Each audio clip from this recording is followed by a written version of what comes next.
I think I'm live. Good evening, everybody. Hello, ladies and germs. Thank you so much for coming to my reading and for taking the time out of your weekend just to stop by. I hope you can see me okay. I hope you can hear me okay. I have a lovely webcam that likes to focus and refocus, so it'll be like beauty YouTube for a bit when it kind of goes blurry, and then I have to put my hand up and it finds my face again. But we'll manage. Anyway, I'm caked in makeup this evening because I was watching K-drama, as you do on your weekends when you're left alone in the house.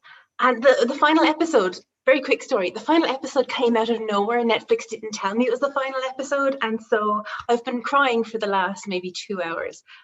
Suddenly they were wrapping things up in the episode. They were getting married. People were dying, but in a happy way at the end of the story. And I was just tears. So if we're a little glam this evening, it's for you guys, but also because I've been bawling about K-drama. Okay, tonight I'm here to talk to you about my book series, Bloodroot. Nope, this side. Here we go. So this is Rise of One, the first title in my Bloodroot series. There's my pen name there, Dixon Reuel. And Bloodroot is all about a coven of vampire zombies. A coven of vampires in the zombie apocalypse. So Bloodroot, that's book one, came out in December 2020, right at the height of the pandemic, which is a great idea if you're an indie writer and publisher like myself. But Rise of One is book one. Book two is out this summer, and then there's 5 titles in total in that series. There are also 2 prequels, and I want to show you these. So on the Kindle app on your phone, you can get 2 ebooks. Let's see if that goes. So you can see them along here. So we have Rise of One. We have one of the prequels there is On the Edge of Salt. That's free when you sign up for my newsletter at dixonreuel.com. And this one is Finding Home, which is free as well on dixonreuel.com, but also on Amazon. So I'm a wide indie publisher. So that means you won't just get my books on Amazon, you will get Bloodroot on anywhere where books are sold, and you can request them from your library or from like this. I'm obviously from Ireland. I'm coming to you live from Dublin, Ireland. You can go into Eason's, my fellow paddies, and order there if you like to. Okay, so before we dive in, there's a little bit of wee news about Rise of One. I've been very lucky, too lucky nearly, in that it was a finalist this year at the Wishing Shelf Indie Book Awards. And what came the other day, and I have to show it on camera, because how can I not? Look at this. It's obviously a medal, but it's not made of chocolate, but it is gorgeous. And that was given out to all the finalists. So this little book means a lot to me. My little gay vampires facing their zombie apocalypse. I should read to you the description of Rise of One before we get started, so that you know what you're in for. Let's see. Okay.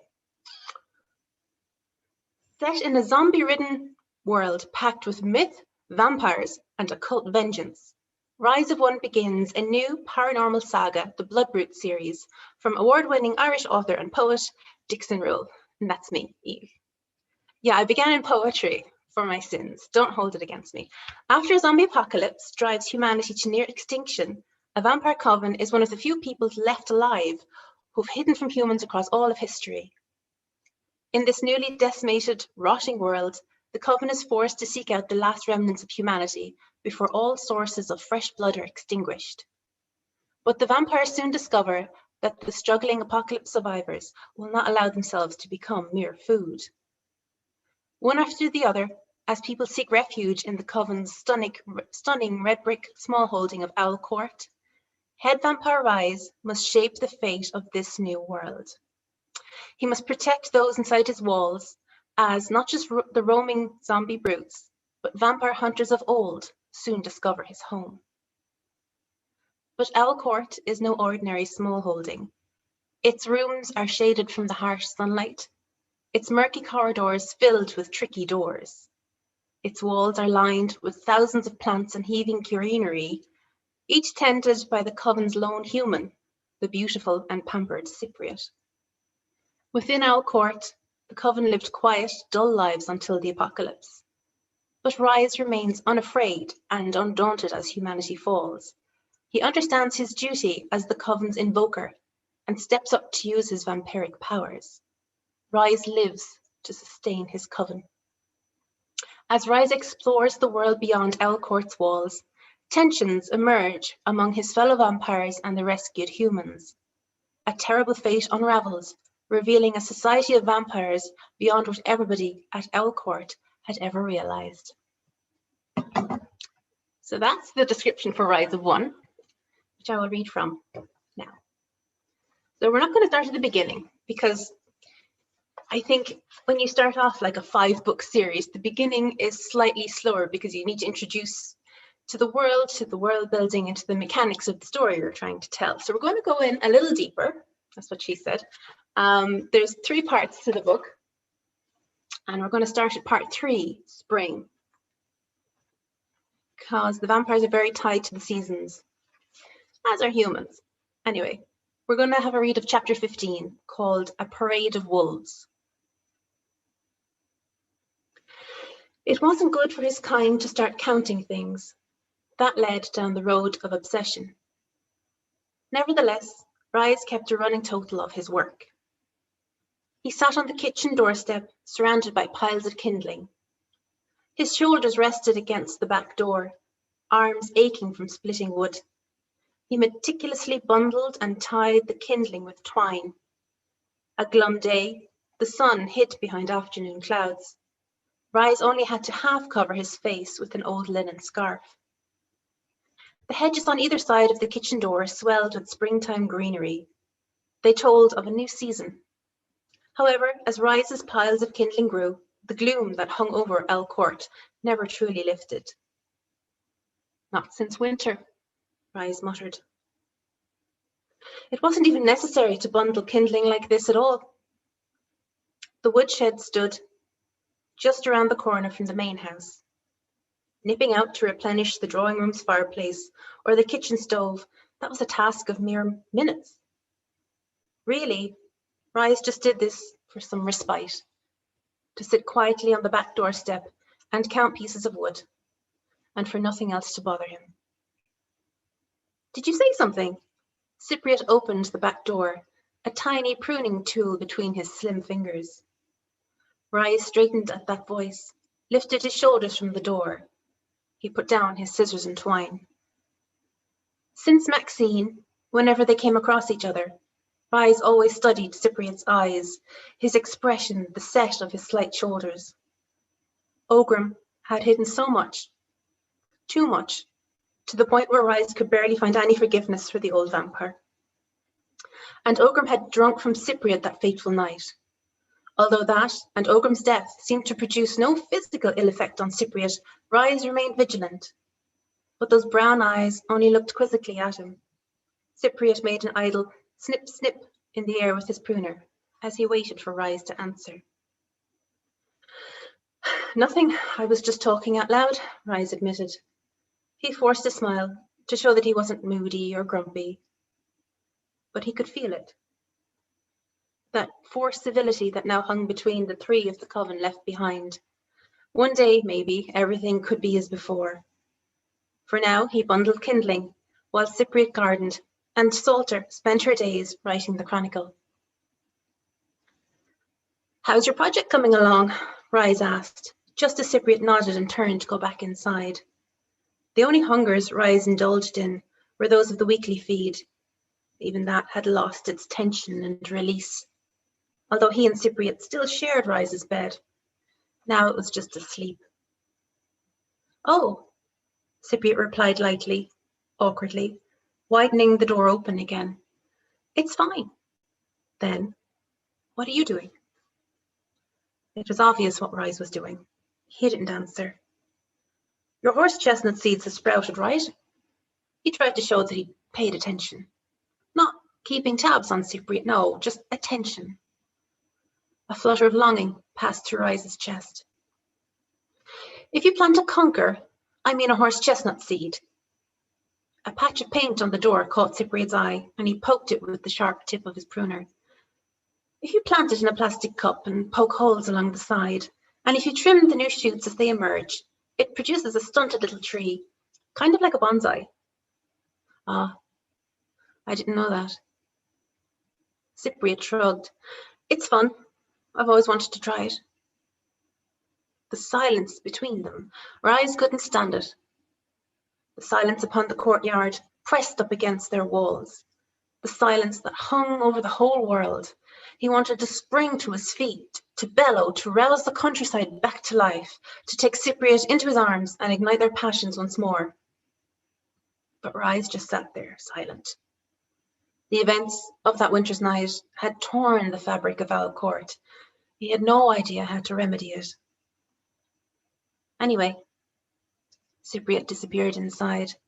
The back door softly clicked shut.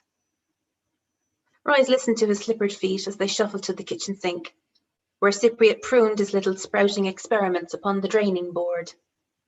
The wind-up radio that had once lived by the taps had long ago been stored away.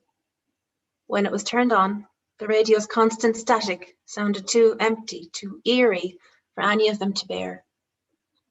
Rise listened deeper to the house, to the faint scratch and scribble of Salter at her writing desk. If she'd been diligent in her wordcraft before, Salter had now flung herself into her work.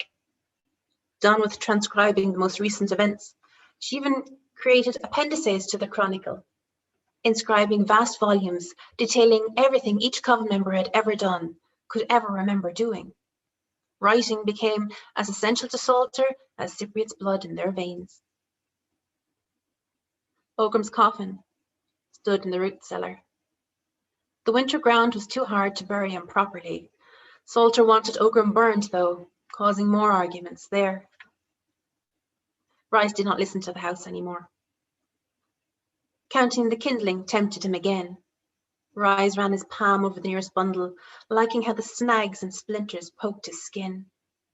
At least, each day, he could still tend the plants and trees and animals of Owl Court, still provide for his coven. The only thing that got him out of bed, besides the daily incantation. A low, bumbling hum interrupted his counting. Rise thought at first that it was a bee inspecting the hedge's new buds and leaves, but the hum swelled, fast, then slow, then darting fast again. Rise forgot numbers. He heard people. He stood. From across the fields, he heard the ragged breath of humans who ran in terror. Kindling scattered as Rise raced across the courtyard and hoisted himself onto the wide red brick wall. Holly trees rustled in the spring breeze, a breeze that tugged Rise's light scarf as he stood high above the courtyard. He lifted the sleeve of his ancient overcoat to shield his eyes against the daylight, forced his ears to focus. 3 people.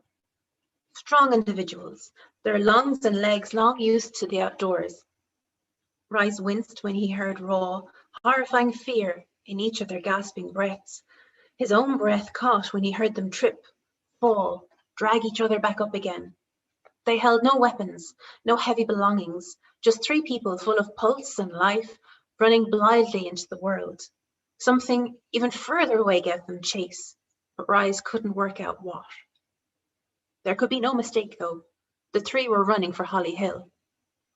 Cypriot, get Salter! Rise shouted as he sprinted into the kitchen.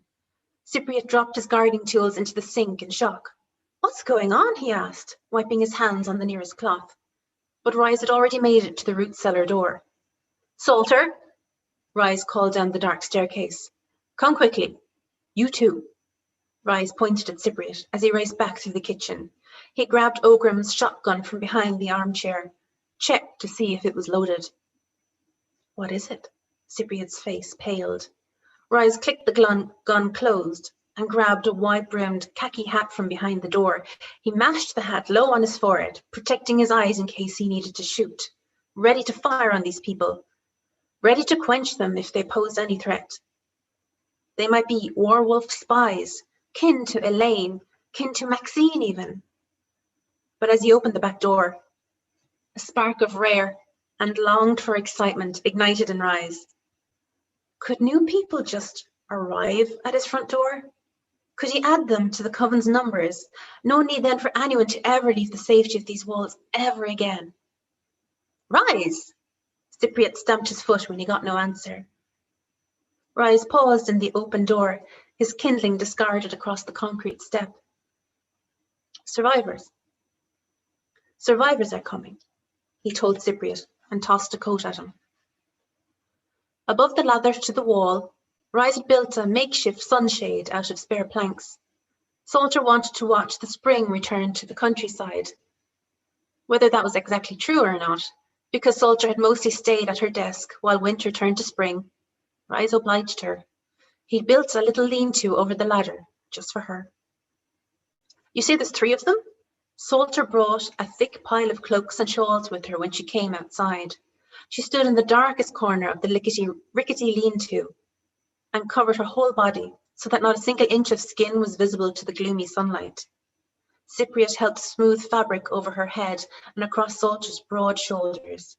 Rise stared out of the lean-to's little window, transfixed on a point in the distance, those breaths weakening, yet drawing closer. 3. He squinted, honed his hearing. Exhausted footsteps as people tramped up Holly Hill. From this way, Rise pointed north. They could be running from brutes, Rise, Salter pointed out. Can you hear what's chasing them? What's causing them to run? And what if it's not brutes? Cypriot asked, his voice sounding lost and scared.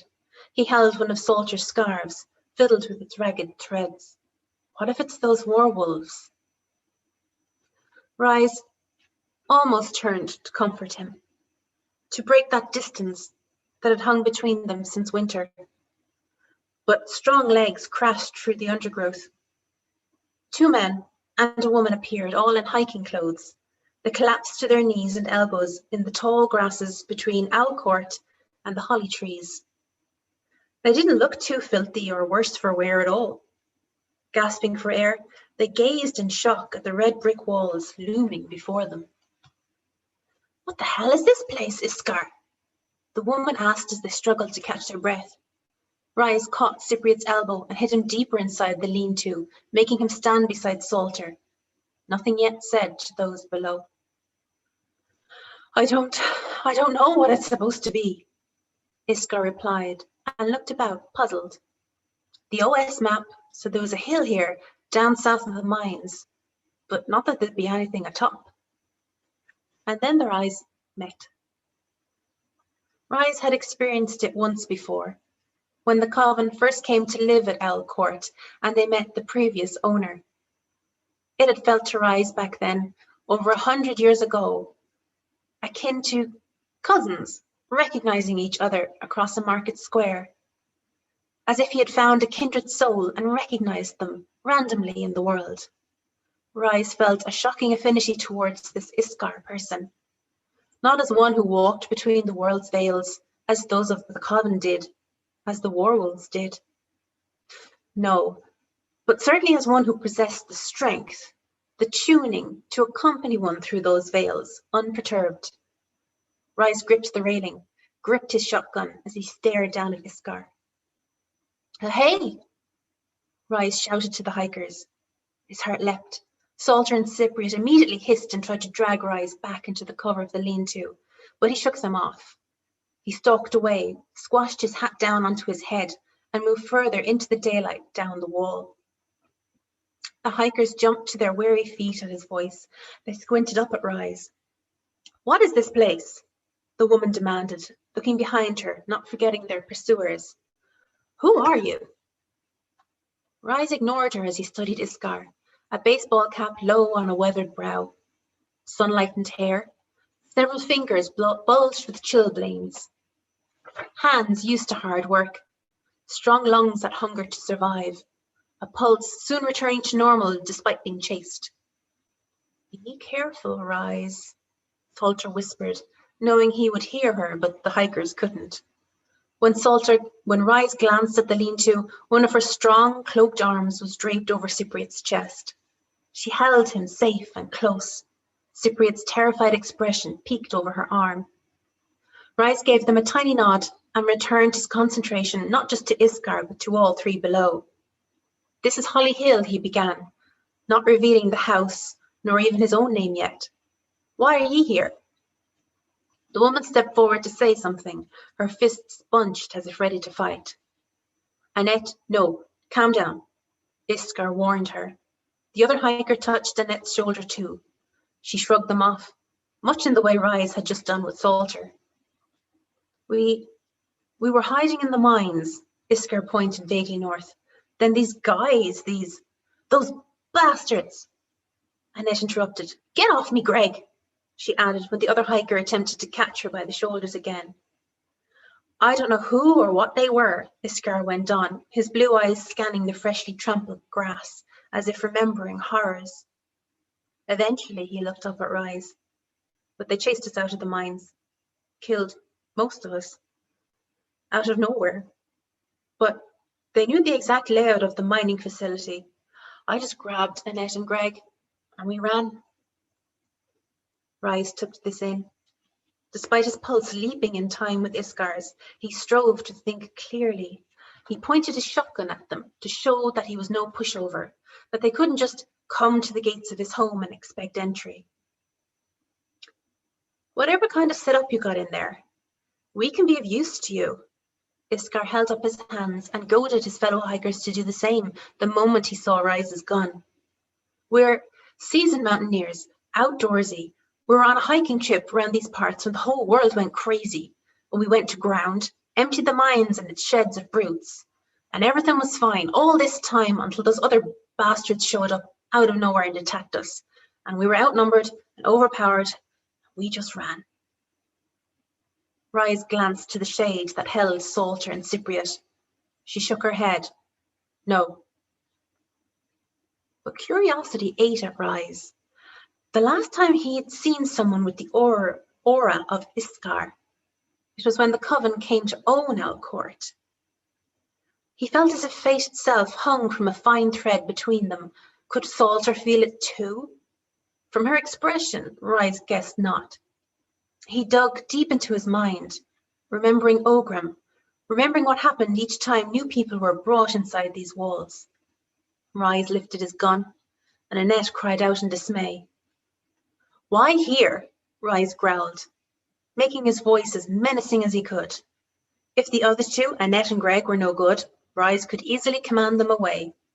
Iskar would probably eventually remember Rise doing such a thing. Rise's commands were off, and people's memory soon returned. He steadied his grip on the shotgun. Earlier he had only vaguely heard something giving chase to these three. Now Rise could pick out hoofbeats and the creak of saddle leather. He tried to ignore his ears, tried to appear unyielding to the newcomers. "Why here? You're asking why we're here? I honestly don't know," Iskar admitted, and the other two nodded frantically.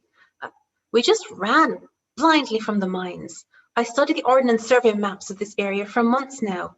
There wasn't really much else to do. I knew of the mound of Holly Hill. I bet on there being a thicket of holly trees atop that we could hide in until whatever danger passed. None of us knew there'd be a house here, let alone people living."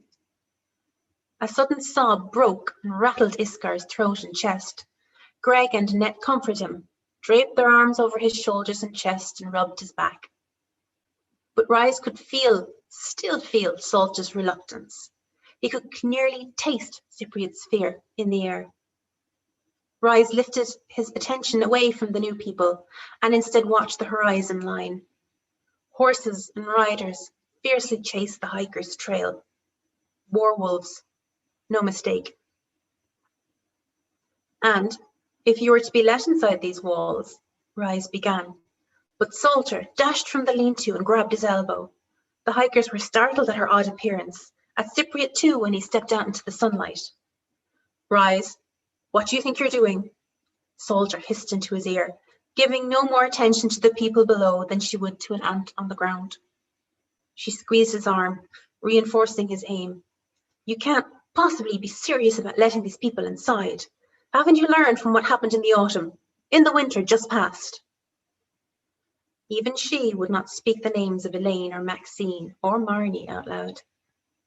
Rye's mulled soldiers' admittedly valid points. He sought Cypriot's opinion too, with a glance, but Cypriot only looked pale and lost. I don't know, Cypriot shrugged his shoulders. It's obvious what to do, the soldier spoke over him. Command them away, or shoot them. See them off, Rise. What good are they to us? It's as if you haven't learned anything from the last 2 times we took people in. And that, ladies and gentlemen, I must stop there. We are out of time, unfortunately. But that was chapter 15 of Rise of One, Blood Brute's first book. Not the whole chapter. And will they let Iskar and Annette and Greg inside? And will the werewolves catch them? You'll have to read it and find out. Thank you so much for listening. Thank you so much for taking your time on this weekend, or even on the rewatch to have an listen. And I hope everyone is enjoying QuaranCon and all the brilliant panels and everything that are happening. So for me, in Dublin, Ireland, I hope you've had a lovely weekend. Have a lovely Monday. And yeah, take care, everybody. Bye.